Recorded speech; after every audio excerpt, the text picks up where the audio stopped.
ኣብታ ብሚልዮናት ዝቑጸሩ ናይ ፍቕሪ ከተማ እናበሉ ኣብ ዝጽውዕዋ ፓሪስ ዝቕመጡ ክልተ ኣዝዮም ዝፋቐሩ ፍቑራት ነበሩ። እዞም ኣዝዮም ዝፋቐሩ ፍቑራት ስሞም ሉቃስን ኣሊስን ይበሃሉ። እዞም ክልተ ፍቑራት ፍቕሮም ካብ ሚድል ስኩል ዝጀመረ ክኾን ከሎ ክሳብ ዝሕጂ ዘለዎ ናይ ኮሌጅ ዕድመ ብፍቕሪ ይቕጽሉ ኣለዉ።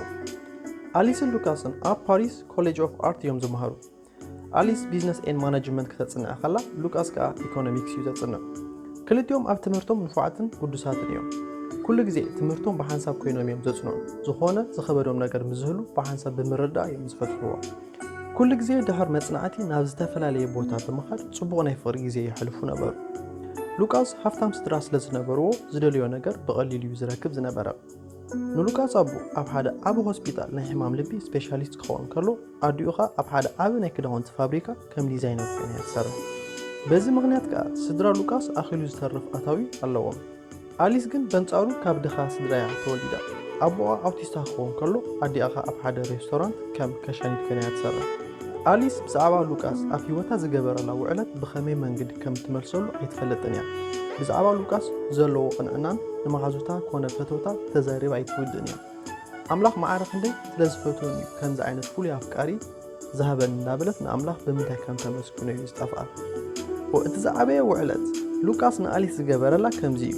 ቅድሚ 2 ወር ኣቢሉ ይኸውን ንኣሊስ ኣቦኣ ሃንደበት ምኽንያቱ ብዘይተፈልጠ ጸገም ኣብ ስራሕ ከሎ ሃልዋቱ ኣጥፊኡ ብምውዳቕ ኣብ ሕክምና ይኣቱ። ኣብ ሕክምና ምስ ኣተወ ድሕሪ ቼክኣፕ ጸገም ናይ ልቢ ገይሩ ከም ዘሎ ይሕበር። እቲ ዝሓከሞ ዶክተር ኣብ ውሽጢ 10 መዓልቲ መጥባሕቲ እንተዘይገይሩ ክመወት ከም ዝኾነ ይሕብሮ። እቲ መጥባሕቲ ከቢድ ስለ ዝነበረ ብዙሕ ገንዘብ ከፊልካ እዩ ዝግበር ዝነበረ። ከም ዝፍለጥ ስድራ ናይ ኣሊስ ደኸታት ስለ ዝነበሩ ነቲ መጥባሕቲ ኣስታት 80,000 ዩሮ ከም ዘድሊ ስለ ዝተሓበሩ ነዚ ገንዘብ ብኸመይ ኣብ ውሽጢ 10 መዓልቲ ከም ዘምጽኡ ኣይፈልጡን እዮም ዝነበሩ። እቲ ሓደን እንኮን ናይ ኣሊስ ተስፋ ሉቃስ ጥራይ ከም ዝኾነ ዝተረድአት ኣሊስ ንሉቃስ እናበኸየት ብምድዋል ኩሉ ትዘጋጥማ ሽግር ነገረቱ። ሉቃስ ክትበኪ ከም ዘይብላ ብምንጋር እቲ ዝከኣሉ ከም ዝገብር ነገራ። ሉቃስ እንዳውየ ናብቲ ንኣሊስ ኣቦኣ ደቂሱሉ ኣብ ዘሎ ሆስፒታል መጸ። ኣሊስ እናበኸየት ተቐበለቶ። ሉቃስ ንኣሊስ ምስ ረኣያ ብብኸያት ዝኣክል ገጻ ተደዊኑ ካልእ ሰብ ትመስል ነበረት። ሉቃስ እቲ ክኽፈል ዘለዎ መጠን ገንዘብ ምስ ረኣየ ሓደ ሓሳብ መጾ። ንሱ ኸኣ ንሉቃስ ኣቦኡ ናይ ልቢ ስፔሻሊስት ስለ ዝነበረ ኣቦኡ ክሕግዞ ከም ዝኽእል ተረድአ። ብኡ ንብኡ ከይዶም ገየ መጻኹ ብምባል ካብቲ ሕክምና ጎዩ ወፀ። ናብቲ ኣቦኡ ዝሰርሓሉ ሕክምና ብምኻድ ነብኡ ረኺቡ ኩሉ ነገር ነገሮ። ግን ኣቦኡ መልሱ በንጻሩ ነበረ። ኣቦኡ ዝበሎ 80,000 ዘውፅእ መጥባሕቲ ንዘይፈልጦ ሰብ ዝኸፍለሉ ተረፍ ገንዘብ የብለይን ዝብል እዩ ዝነበረ። ሉቃስ ኣቦኡ ብቐሊሉ ተረድኦ ከም ዝኽእል እዩ ተረዲኡ ነይሩ። ግን ዝጸንሖ መልሲ ግን በንጻሩ ኮይኑ ጸንሖ።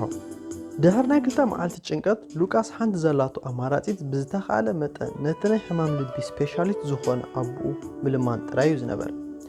ኣሊስ ብናይ ኣቦኣ ሕማም ዝተላዕለ ብሓዘን ተደዊና ካልእ ሰብ መሲላ ነበረት። ግን ከዓ እቲ ካብ ልቢ ተፍቅሮ ሉቃስ ነቦኣ ዝገበረ ገይሩ ከም ዝሕክሞ ቃል ስለ ዝኣተወላ ብዓቕሊ ጽበት ትጽበ ነበረት። ሉቃስ እቲ ኩሉ ዝከኣሎ እኳ እንተፈተነ ኣቦኡ ግን ሕራይ ክብል ኣይከኣለን። ኣብ መወዳእታ ሉቃስ ነብኡ ንብዓት ሕንቕንቕ እናበሎ ከም ዝበሎ ኣብዚ ግዜ እዚ ኣነን ኣሊስን ተሸጊርና ኣብ ዘለናዮ ግዜ ከም ኣቦይ መጠን እንተዚ ሓጊዝካኒ ካብዚ ሕጂ ሰዓት ንንዮ ከም ኣቦይ ኣይክርኤካኒ ነቲ ዝሓተካ ዘለኹ ገንዘብ ብነፃ ዘይኮነ ከም ልቓሕ መልክዕ ኣለቃሕና ኣነን ኣሊስን ድሕሪ ቁሩብ ግዜ ንመልሰልካ ኢና በሎ። ንሉቃስ ኣድዩ ብናይ ኣወዳ ኩነታት ማራ ሓዘነት። ኣጆኻ ሉቃስ ወደይ ብምባል ምስ ኣቦኻ ቁሩብ ክንዘራረብ ስለ ዘለና ሓንሳብ ግዜ ሃበና ብምባል ካብቲ ዝነበሮ ገዛ ናብ ካልእ ክፍሊ ብምኻድ ክዘራረቡ ጀመሩ። ሉቃስ በቲ ዝረኸቦ ተስፋ ቁሩብ ክረጋጋእ ጀመረ። ድሕሪ ናይ 15 ደቂቕ ዝርርብ ንሉቃስ ስድሩ ዘረብዎም ወዲኦም ናብ ሉቃስ ድሕሪ ምምጻእ ነቲ በጥባሕቲ ብዘይ ዝኾነ ወጻኢ ባዕሎም ከም ዝሽፍንዎ ኣበሰርዎ። ብሓጎስ ተለዓለ ንኽልቲኦም ወለዱ ሓቒፉ ብምስኣል ግዜ ከየጥፍአ ናብ ኣሊስ ብምድዋል ነቲ ብስራት ነገራ። ኣሊስ ብሓጎስ ተለዓለ ተኾኖ ጠፍኣ። ድሕሪ 2 መዓልቲ እቲ ከቢድ ናይ ልቢ ኦፕሬሽን ድሕሪ ናይ 7 ሰዓት ኣድካሚ መስርሕ ብዓወት ተዛዘመ። እቲ ኦፕሬሽን ብዓወት ስለ ዝተዛዘመ ኣሊስ ብጣዕሚ ተሓጎሰ። ንሉቃስ ሓቒፋ ሰዓመቶ። ንኣምላኽ ነቦኣ ካብ ሞት ስለ ዘድሓነላ ኣመስገነቶ። ንሉቃስ ዝኣክል እሙን ኣፍቃሪ ስለ ዝሃብካኒ ብጣዕሚ ዘመስግነካ እንዳበለት ንኣምላኽ ክተመስግን ጀመረት። ንኣሊስ ኣቦኣ ን3 ሰሙን ዝኣክል ኣብ ሕክምና ድሕሪ ምድቃስ ካብ ሕክምና ሙሉእ ብምሉእ ሓዊዩ ወፀ። ንኣሊስ ኣቦኣ ብሰላም ሓዊዩ ካብ ሕክምና ስለ ዝወፀ ኣብ ገዛ ግብጃ ብምግባር ንፈተውቶም ዓዲሞም ጽቡቕ ግዜ ኣሕለፉ። ንኣሊስ ኣቦኣ ምስ ሓወየ ድሕሪ 2 ወርሒ ኣሊስ ምስ ሉቃስ ቀጻሊ ቀዳም ብመኪና ካብ ከተማ ወፂኦም ይዘናግዑ ነበሩ። ሓደ መዓልቲ ከምቲ ልሙድ ዓርቢ ምሸት ብሓንሳብ ኣምሲኦም ናይ ቀደም ፕሮግራሞም ሰሪዖም ተፈላለዩ። ንጽባሕቱ ቀደም ከም ቆጸሮኦም መሰረት ሉቃስ ናብ ኣሊስ ሞተር ሳይክል ሒዙ መጸ። ኣሊስ ንሉቃስ ሞተር ሳይክል ገይሩ ምስ መጸ ንመጀመርታ ግዜ ሞተር ሳይክል ሒዙ ስለ ዝመጸ ንምንታይ ሞተር ሳይክል ከም ዘምጸ ሓተተቶ። ሉቃስ ፍሽኽ እንዳበለ ንኣሊስ እናሰዓመ ቀጻሊ መኪና ጌርና ስለንኸይድ ሎሚ ለውጢ ተኾነና ኢለ ሞተር ሳይክል ሒዘ ዝመጻኹ በላ። ኣሊስ ብሞተር ሳይክል ከይዳ ስለ ዘይትፈልጥ ፍርሕ ክስምዓ ጀመረ። ሉቃስ ፍሽኽ እንዳበለ ዋላ ሓደ ዘፈርሕ ከምዘየለ ሓበራ። ጽቡቕ ጌርኪ ሓቂፍኪ ተሒዝክኒ ዋላ ሓንቲ ሽግር የብሉን በላ እና ፈርሐት ሕራ ይበለቶ። ሉቃስ ናብታ ሞተር ሳይክል ተሰቂሉ ከተስኣ ጀመረ። ኣሊስ እና ፈርሐት ንሉቃስ ሕንቕ ኣቢላ ሓቆፈቶ። ብኡንቡ ሉቃስ ነታ ሞተር የህኒኑ ኣበገሳ። ድሕሪ ናይ 30 ደቂቕ ጉዕዞ ካብቲ ከተማ ወፂኦም ኣብ ሓደ በረኻ በፂሖም ኣብኡ ክውዕሉ ተሰማሞም። ኣብቲ ቦታ ጽቡቕ ተዘናጊኦም ድሕሪ ናይ 4 ሰዓት ውዕሎ ናብ ገዝኦም ክምለሱ ንብረቶም ክጠራነፉ ጀመሩ። ኩሉ ንብረቶም ጠርኒፎም ሞተር ሳይክሎም ኣተሲኦም መንገዶም ጀመሩ። ድሕሪ ናይ 10 ደቂቕ ጉዕዞ ናይታ ሞተር ሳይክል ፍጥነት ክውስኽ ጀመረ። በቲ ናይታ ሞተር ሳይክል ፍጥነት ኣሊስ ክትፈርሕ ጀመረት። ሉቃስ በጃኻ ቀሳ ብላ እንዳበለት ነፍቃርያ ክትልምኖ ጀመረት። ሉቃስ ዓዊሉ እሞ ተፍቅርኒ ዲኺ በላ። ነቲ ዝሓተቱ ሕቶ ከይመለሰት በጃኻ ሉቃስ ቀሳ ብላ በለቶ። ከም ተፍቅርኒ እንተነጊርክኒ ቀስ ከብላ ይበላ። ዓዊላ እወ የፍቅረካ ይበለቶ። ሉቃስ ኣስዕባ ቢሉ እሞ ተፍቅርኒ እንተኾንኪ እዛ ጌርያ ዘለኹ ካስኮ ካብ ርእሲ ኣውፂኺ ንኣኺ ግበርያ በላ። እንተዚ ጌርክያ ግን መሊሰ ፍጥነት ክውስኽ ይበላ።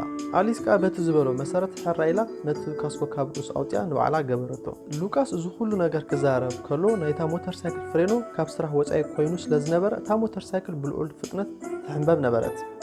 ድሕሪ ዝተወሰነ ካሊት እታ ሞተር ሳይክል እቲ ዝነበረ ፍጥነት ኣዝዩ ልዑል ስለ ዝነበረ ሉቃስ ክቆጻጸራ ስለ ዘይከኣለ መንገዳ ስሒታ ናብቲ ጸድፊ ጸደፈት። እቶም ክልተ ፍቑራት ምስታ ሞተር ሳይክል ጸደፉ። ሉቃስ ከቢ ናይ ርእሲ መጉዳእቲ ስለ ዝገጠሞ ብኡንኡ ክሞት ከሎ ኣሊስ ግን ኣብ እግራን ኣፈቋን ማህሰይቲ ኣጋጠማ። ሳላ ሉቃስ ዝሃባ ካስኮ ግን ካብ ሞት ደሓነት። እቲ እሙን ኣፍቃርያ ክልተ ግዜ ነቲ ዝፈትዎ ኣቦኣን ንዓን ህይወቶም ኣድሒኑ ንሱ ንዘላለም ናብ ዘይምለሰሉ ሞት ኣምሪሑ።